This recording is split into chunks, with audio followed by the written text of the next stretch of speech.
under the same spotlight. A story of two hearts behind the camera. Chapter 1. The man who doesn't look at the camera. The first time Kael Moreno saw Han Jisoo, he wasn't even supposed to be on set. It was a Tuesday morning in late October, the kind of morning where the sky couldn't decide between gray and gold, so it settled on both. A bruised, beautiful thing hanging over the film studio's outdoor lot. Kael had arrived 2 hours early, which was unusual for him. His manager, Danny, would have had a small heart attack if she'd known, because Kael Moreno arriving early to anything was roughly as likely as snow in the tropics. But he'd been unable to sleep. Again. That was the part no one wrote about in the magazine spreads. They wrote about his cheekbones. God, did they write about his cheekbones? They wrote about the way he moved on screen, all controlled power and devastating stillness, like a storm that had learned patience. They wrote about his 3 consecutive Best Actor nominations, his sold-out fan meetings, his habit of adopting stray cats. He had 4 now, all named after classic film directors. They wrote everything except the truth, which was that Han Jisoo, no, that Kael Moreno, the name that had been manufactured for him at 22 by a studio executive who thought his real name, Park Jin-woo, sounded too ordinary. Sometimes lay awake at 3 a.m. wondering if he was real at all, or just a very convincing performance of a person. He was sitting in a folding chair near craft services, holding a coffee he wasn't drinking, staring at nothing in particular, when he heard it. Laughter. Not the performed kind. Not the media-trained, photographable kind that Kael had become expert at producing on command. This was the real thing. Startled out of someone against their will, surprised by something that caught them off guard.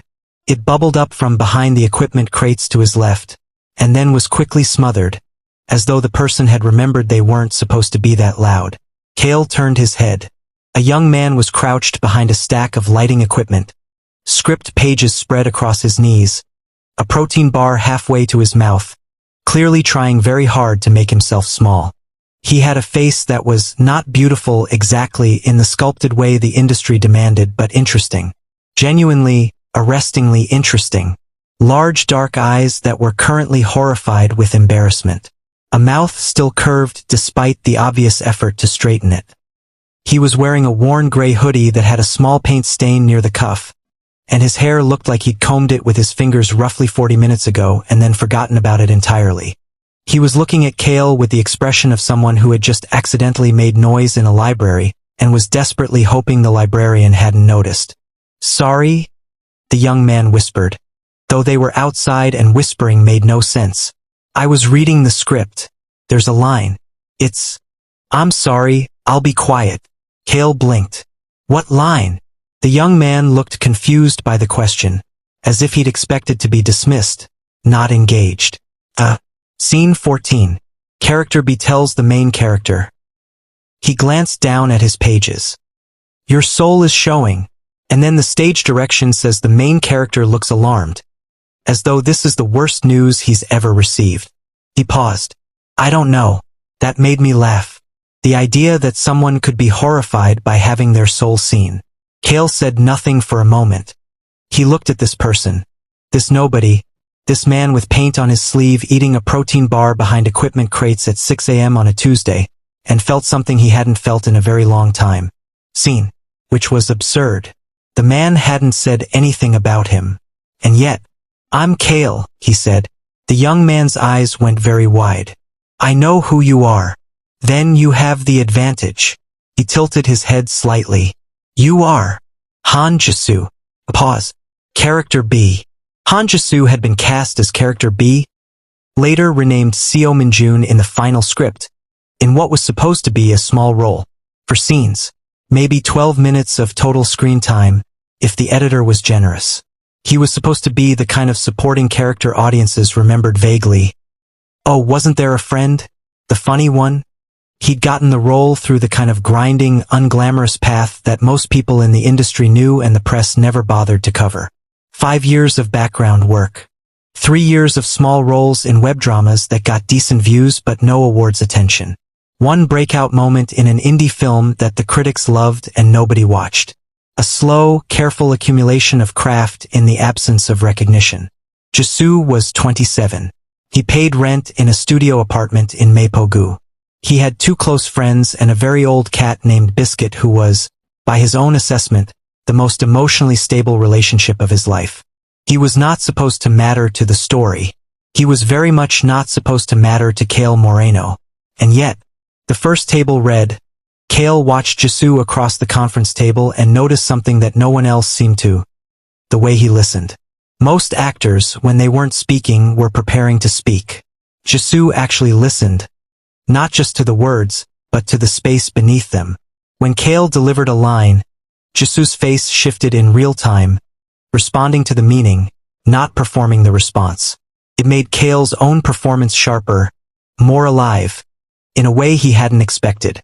After the table read, the director, Yoon Seongmin, a meticulous, passionate woman who had a reputation for pulling extraordinary things out of ordinary moments, pulled Kael aside.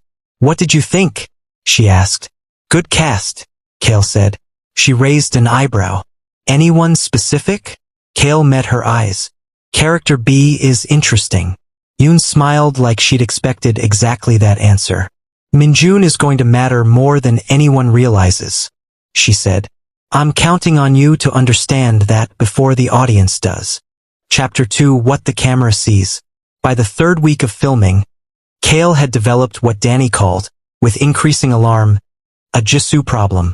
The problem was not romantic, or at least, Kael was telling himself that with great conviction and diminishing success. The problem was that Han Jisoo was fascinating in the specific way that things are fascinating when they are completely unaware of their own fascination. He prepared obsessively. Kael, who had learned to be instinctive and impulsive on camera after years of training, was startled to discover that Jisoo did the opposite. He prepared so thoroughly that the preparation became invisible, became bone, so that what appeared on screen looked effortless. He had notes in every margin of his script. He had a small journal where he wrote Minjun's thoughts during scenes where Minjun didn't speak, so he'd know what was happening behind the character's eyes. "That's insane," Kael said one evening, when he'd wandered over during a break and found Jisoo deep in the journal. Jisoo looked up, utterly unsurprised to see him, which Kael had also noticed, that Jisoo was never starstruck around him the way literally everyone else on set was. He treated Kael like a peer, which was simultaneously the most grounding and the most disorienting thing anyone had done to him in years. "What's insane?" Jisoo asked. "Writing what your character is thinking during scenes where he's not even speaking." Jisoo considered this. "How do you know what your face is doing if you don't know what you're thinking?" Kael opened his mouth, closed it, opened it again. "I've been doing this for 11 years, he said finally. "I know." Jisoo went back to his journal. "That's not really an answer, though." Kael sat down next to him. He wasn't sure why. He told himself it was because the chair was convenient. He had gotten very good at telling himself convincing lies. "Can I read it?" he asked. "What Minjun thinks." Jisoo hesitated for just a moment, the first time Kael had seen him hesitate about anything related to the work, and then passed the journal over. Kael read. The set noise faded away. He read Jisoo's small, careful handwriting describing Minjun watching the main character, Ran, from across a room. "He's afraid of his own light. He keeps dimming it because he's been told it's too much. But from here, it's the most beautiful thing I've ever seen." Kael looked up. Jisoo was watching him with those dark, serious eyes. "Minjun loves Rin," Kael said. It wasn't in the script, or rather, it was but obliquely coded in small gestures and unfinished sentences the way such things are so often coded. "Yes," Jisoo said simply. "Is that?" Kael heard his own voice doing something strange, going softer than he intended. "Is that what you see when you look at?" He stopped. Reset. "When Minjun looks at Rin." Jisoo was quiet for a beat. Then, "I see a person who has been looked at so much that he's forgotten what it feels like to be seen." The set noise came back. Someone called for positions. The moment ended. But Kael kept thinking about it for 3 days. Scene 14 was shot in the 4th week. It was the scene with the line, "Your soul is showing," the one that had made Jisoo laugh behind the equipment crates on that first morning. In the scene, Minjun catches Ran in an unguarded moment, watching children play in a park, his face open and young and unperformed, and says it quietly, almost to himself, not expecting Ran to hear. But Ren does hear, and he is alarmed, because being seen, truly seen, is terrifying when you have spent years carefully constructing a version of yourself that no one can hurt. Director Yoon shot it 6 times. The first 5 were technically correct. The blocking was right, the lighting was right, every mark was hit. Kael delivered Ren's alarm precisely as written. It was, by any objective measure, a perfectly good performance. On the 6th take, something shifted. Jisoo said the line, "Your soul is showing," and looked at Kael, not as Minjun looking at Ren, but with something that had no character name, something that was just Han Jisoo looking at Park Jin-woo with the kind of clear, unfrightened attention that Kael had almost forgotten was possible. And Kael's alarm, in that moment, was not performed at all. But Ren does hear, and he is alarmed, because being seen, truly seen, is terrifying when you have spent years carefully constructing a version of yourself that no one can hurt. Director Yoon shot it 6 times. The first 5 were technically correct. The blocking was right, the lighting was right, every mark was hit. Kael delivered Ren's alarm precisely as written. It was, by any objective measure, a perfectly good performance. On the 6th take, something shifted.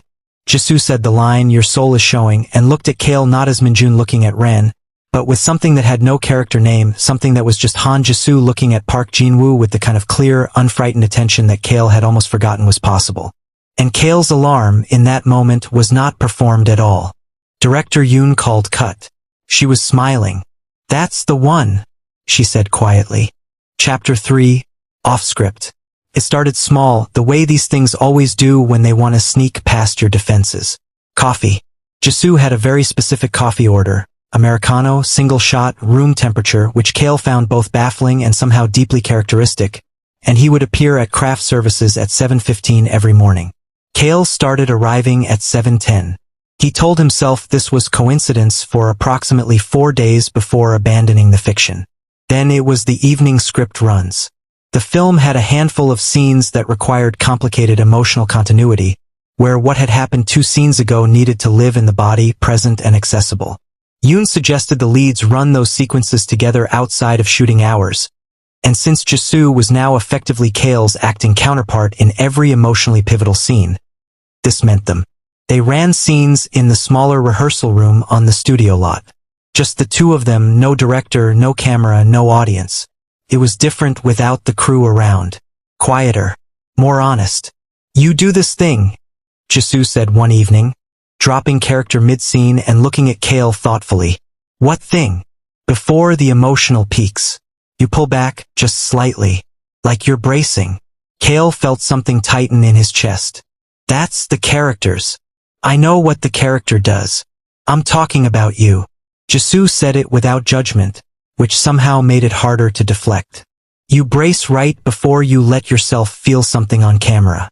It's very small. Most people probably don't notice. But you do. I do. Why?"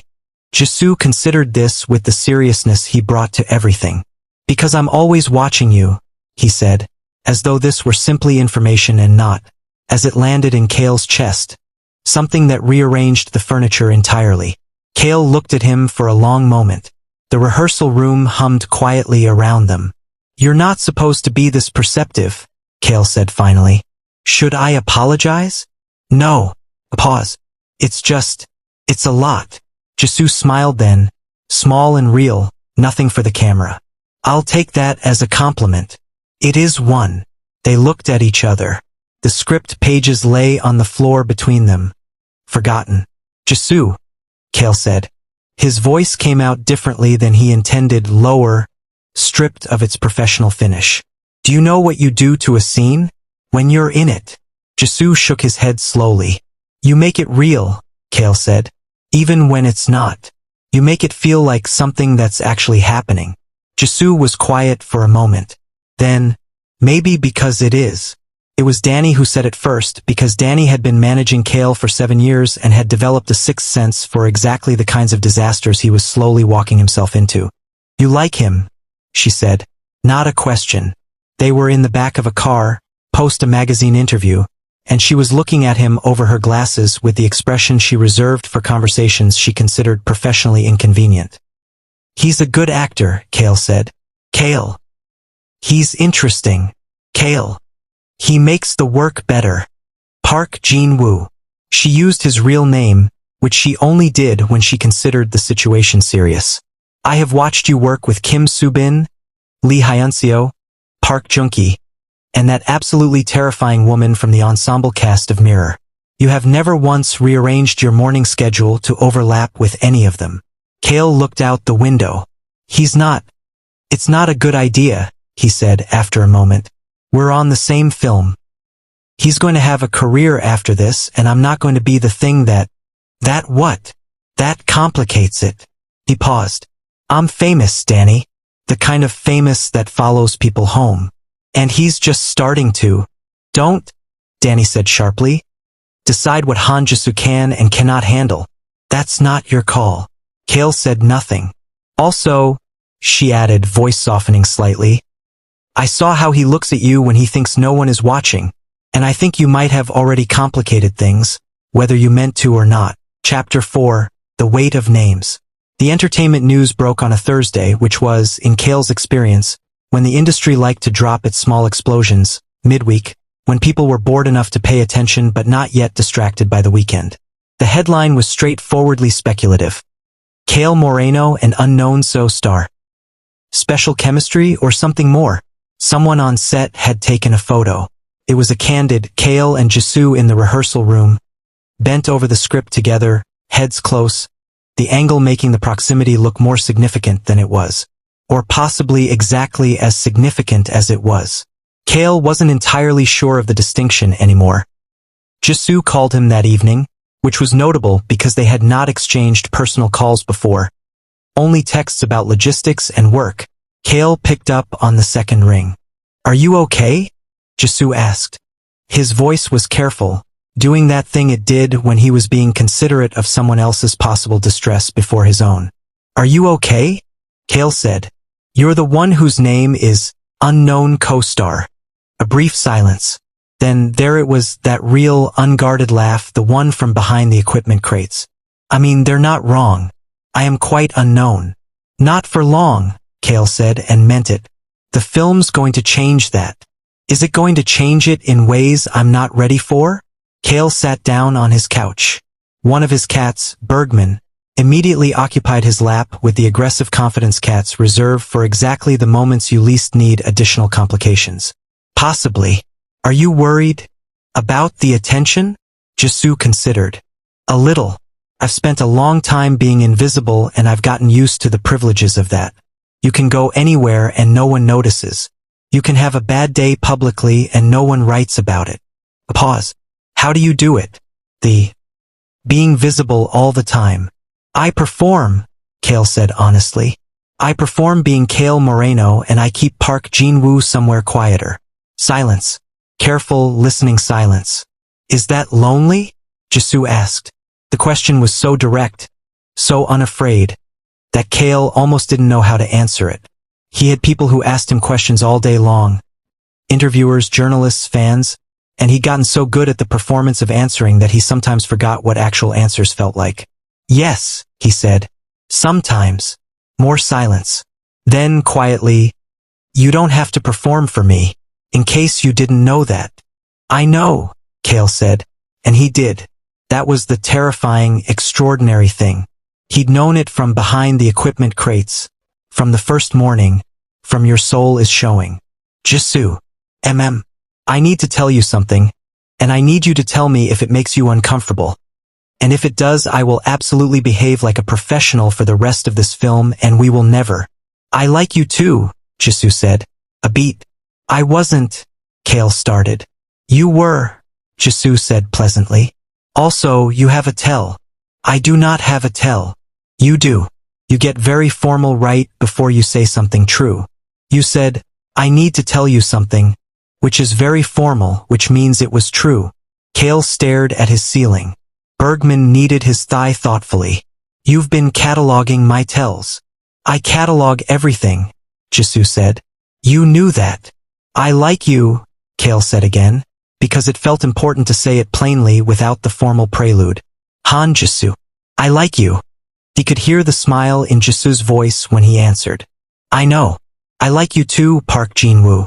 The name, his real name, said without hesitation, did something to Kael's chest that he suspected would require significant time to fully process. Chapter 5: The Ones Who Fight. Predictably, not everyone was delighted. The first to be explicitly not delighted was director Yoon, which surprised Kael, who had assumed she'd seen this coming, had perhaps even intended it, given the way she'd cast and staged and structured the emotional architecture of the film. But Yoon's concern was not about the relationship itself. It was about the publicity and the way it was landing. The narrative is wrong, she said, leaning across her desk, her sharp eyes moving between Kael and Jisoo with the focus she gave difficult sequences. She had called them both in together, which Kael thought was interesting, a choice that treated them as a unit rather than separately manageable problems. Right now the story is famous actor and his nobody. That's reductive and it's damaging to Jisoo's work in this film, which is, I will say this clearly, some of the finest supporting work I have seen in 10 years of directing. Jisoo looked startled by this. Kael had been watching for it and felt a warm, complicated thing move through him when it happened. The way Jisoo was still genuinely surprised by praise, had not yet learned to receive it with practiced grace. The film won't be out until March, Yoon continued. Until then, we need to change the narrative. Not hide it, hiding it will make it worse. But reframe it. She looked at Kael. You have a platform. Use it correctly. Define correctly, Kael said. Talk about the work, she said. His work. Specifically, loudly, and in public. The pushback was not just the press. Kael's agency had concerns that were somewhat more mercenary.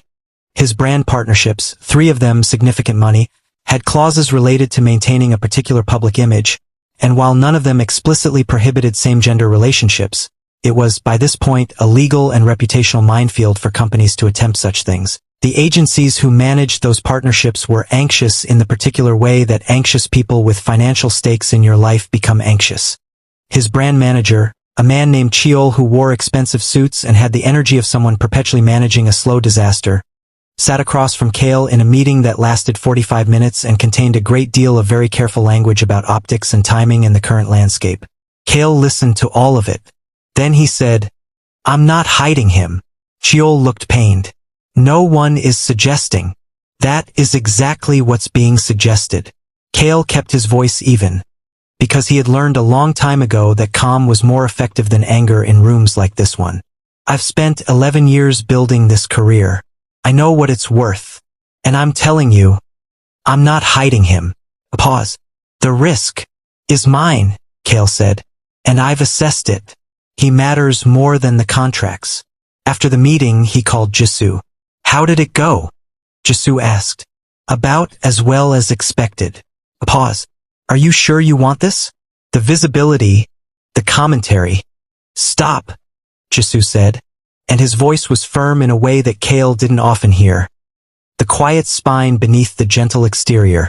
I need to tell you something. Kael waited. I am not a secret, Jisoo said clearly.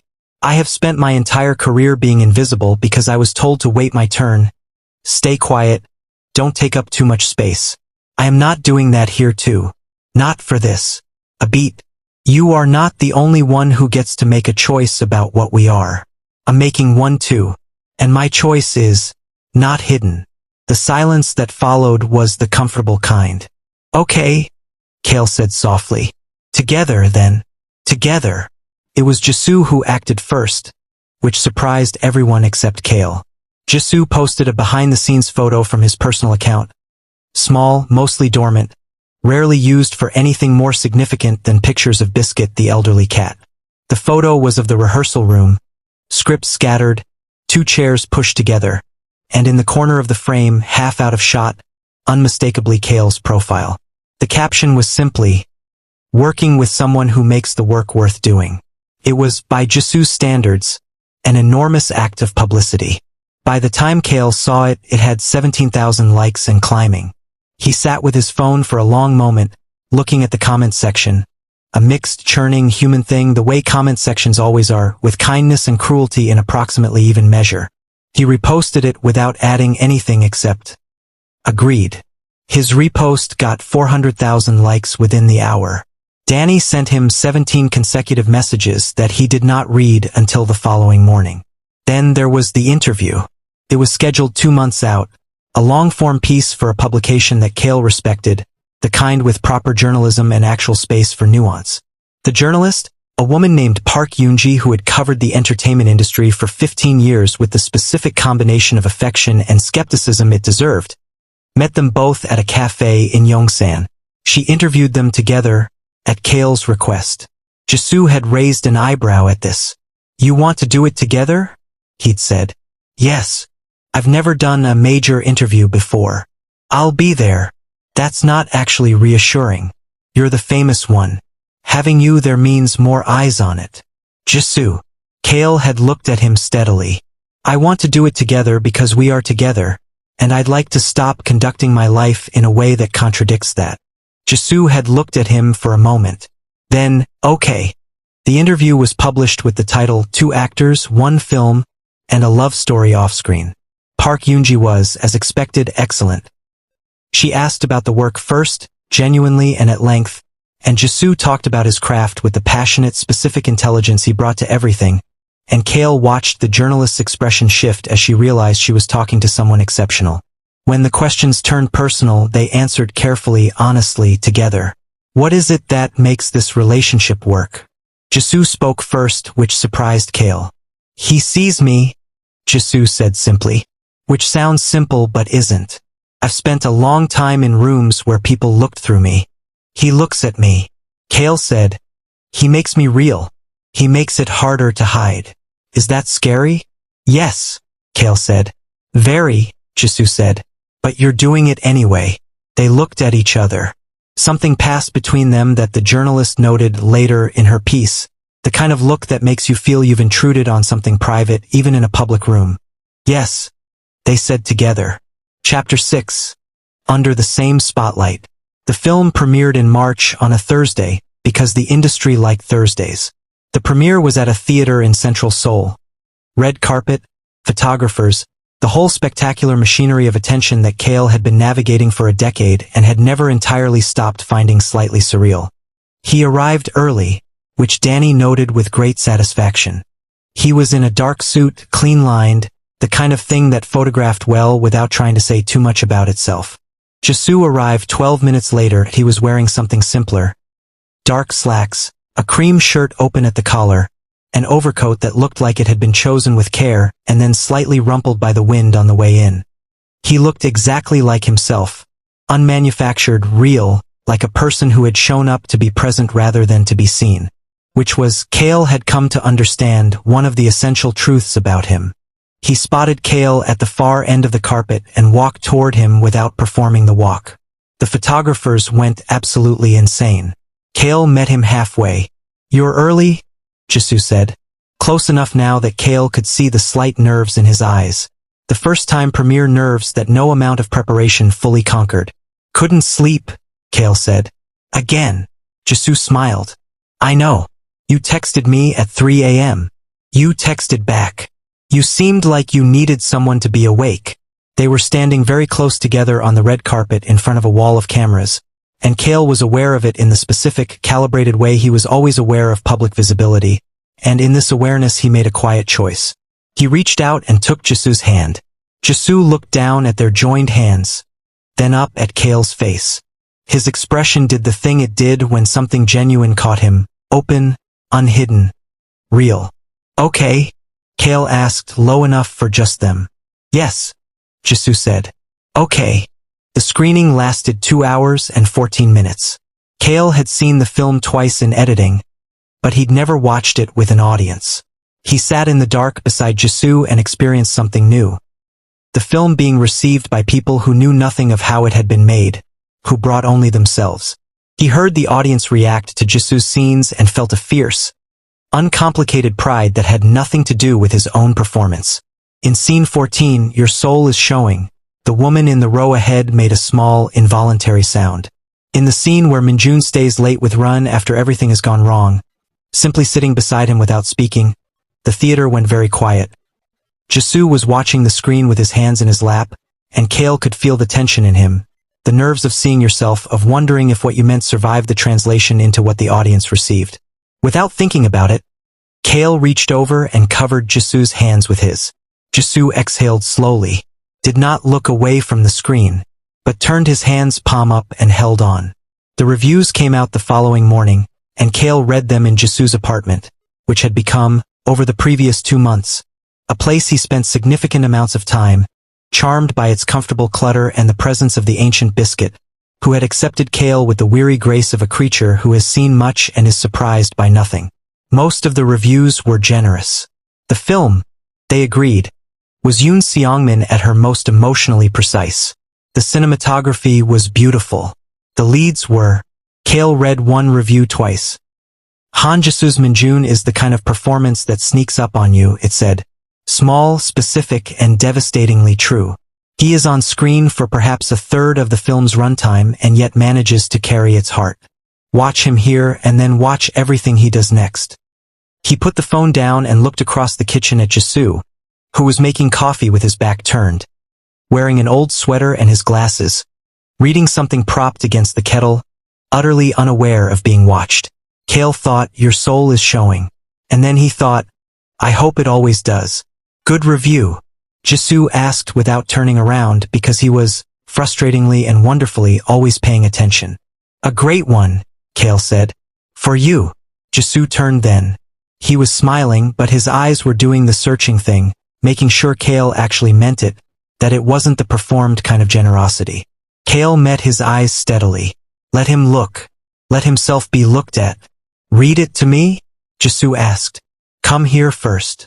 Jisoo crossed the kitchen, and Kael pulled him in without ceremony, arms around him, face against his hair.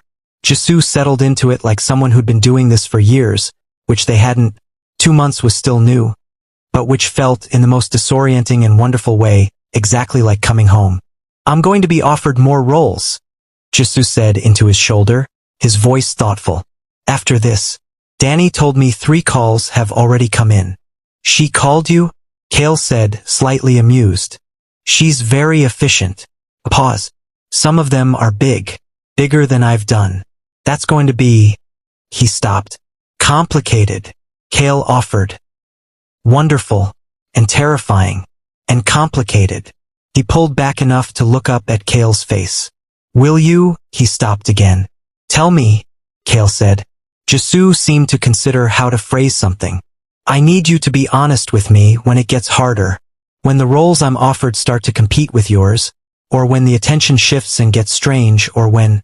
Jisoo. Kael held his face in both hands. I spent 11 years being the most visible person in every room I walked into. And the loneliest. He watched Jisoo's expression. I am not going to resent your success. I am going to be the most embarrassingly enthusiastic person in your life about your career. I am going to be at your premieres. I am going to read every review. Even the bad ones? Especially the bad ones. So we can be appropriately furious together. Jisoo laughed. The real one, the one from behind the equipment crates, and leaned forward until his forehead rested against Kael's. They stood like that, in the morning kitchen, Biscuit observing from the counter with philosophical disinterest. Together, Jisoo said. Together, Kael confirmed. There was a moment 3 weeks later that Kael carried with him afterward the way you carry certain things. Quietly, not for anyone else. They were on a rooftop in the early evening, the kind of evening soul does in spring when the light turns everything gold and forgiving. They'd gone up for air after an afternoon of back-to-back meetings. Jisoo's first official agency meetings with a major firm, which he'd navigated with characteristic seriousness and occasional bewildered muttering about contracts. Kael had sat in the corner and tried to be unobtrusive, which he was aware was somewhat difficult when you are among the most recognizable faces in Korean cinema, but he'd managed. Now they were leaning against the rooftop railing, looking at the city, and Jisoo was quiet in the specific way he was quiet when he was processing something large. Jean Woo, he said. Kael turned his head. Jisoo was still looking at the city, his profile clean against the fading light. When this, Jisoo gestured vaguely. When it really starts. The attention and the roles and all of it. I'm going to need, he paused. I'm going to be learning. I won't always know how to. I know, Kael said.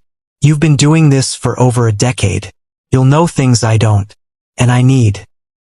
He turned to look at Kael then, very directly, with those clear eyes that had always refused to look away.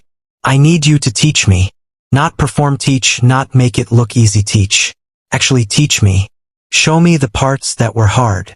Kael looked at him. I spent 11 years figuring it out alone, he said slowly. I made it look easy because I thought that was what was expected. And he paused. It cost things. I know, Jisoo said.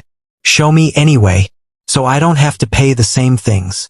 This was, Kael thought, the most characteristically Jisoo thing he had ever heard. The directness, the lack of ego about needing help, the immediate practical transformation of care into action. Okay, Kael said. I'll show you. And Jisoo looked out at the city again. I'll remind you who you are. When the performance gets too heavy. A small pause. Park Jin-woo, who arrived 2 hours early because he couldn't sleep. Who named his cats after film directors. Who braces right before he lets himself feel something real. He glanced over. Someone should be keeping track. You catalog everything, Kael said. I do. Not defensive about it. Just true. Kael looked at him for a long moment. This person, improbable and real, who had appeared behind equipment crates and laughed at a script and asked questions no one thought to ask and refused, entirely and consistently, to be hidden or to disappear. Han Jisoo, he said. Your soul is showing.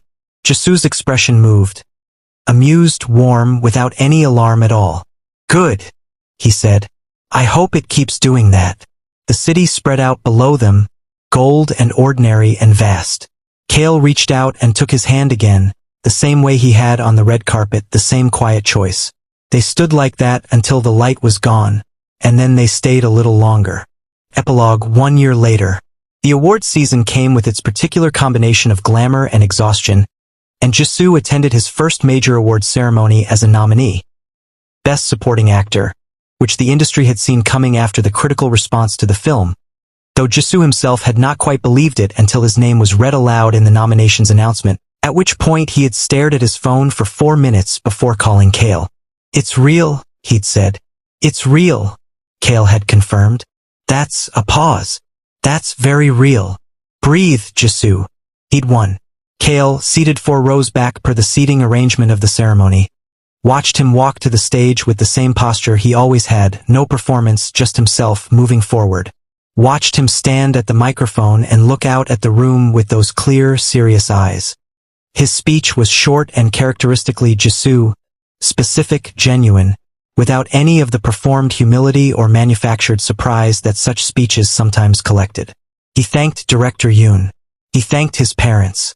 He thanked Biscuit the cat, which earned a laugh. He paused.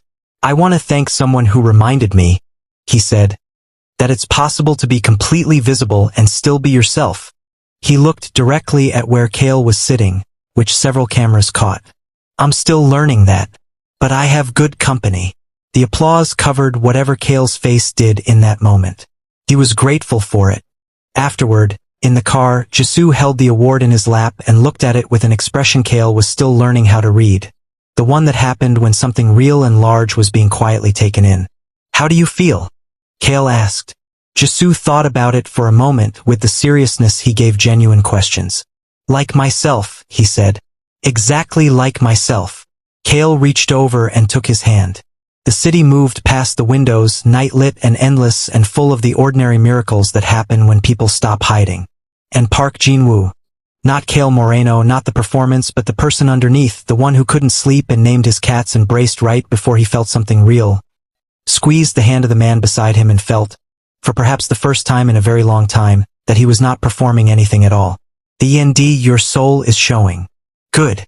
I hope it keeps doing that.